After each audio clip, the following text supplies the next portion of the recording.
Тұрсынбек саламыз ба? Тұрсынбек қабат кеттік. Мә вообще таң қаласында кәдімгідей бар ғой. Ауылда еш нәрсе өзгерген жоқ. Бір съездокта бізде балдарды шақырып аламыз. Сөйтіп прачкілерді қаушаймыз аққа, кола, неше түрлі нәрселерге кәдімгідей бар ғой. Чипси алдыртып алып аққа. Ортада отырып кәдімгідей насып айнатып алып аққа. Әртүрлі әңгімелер жіберіліп атады аққа. Прачкілер точкаларға жіберіп атады аққа бар ғой. Ауылдың табиғатына ештеңе жетпейді аққа бар ғой. Неше түрлі қызықтардың барлығы ауылда, күтіңіздер. Тағы. Кім бар еді тағы? Тука. Тука ма? Нұржан Төлендиев. Жақсы ғой. Ауыл жақсы ғой. Сонда қатаға келсең рахат қой. Отын бұтап, жайсаңды отырады ғой. Жаным. Аха, ау. Нағыл дейсің. Керемет міне. Керемет дейді. Керемет. Кім бар еді тағы да? Валибек Абдраимов.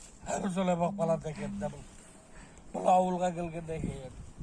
Жантөренің өзі соткышта шаңғылға сүйеніп алып отырып алып, әр нәрсеге күліп отырады екен бұл. Иман, бергелей. Бұл босып болып кетеді бұл бала. Кішкентай кезінде тәпшуын піштірем дәп. Жүздің өзі бұндай болған жоқ. Сен не деген баласың, деп қоя ба. Бұл солай болып қалады екен да. Жалғастыра бер білетіндер. Ауылдың табиғатына еркін Нұржанов ағамыз. Өлең шырқайсың ба? Иә. Давай. Алтыным сені әлі де қимай жүрмін-ау. Шапалақ.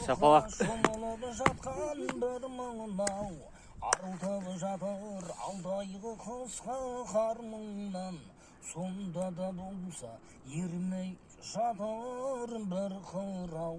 Алтыным сені әлі де қимай жүрмін-ау. Деп жатасың. Керемет. Тағы бар ма? Бар ма? Давай, ұрай.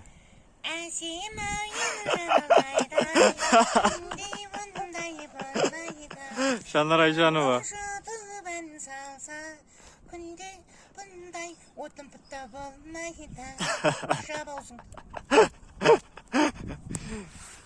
Бар ма? Бұл, бұрау.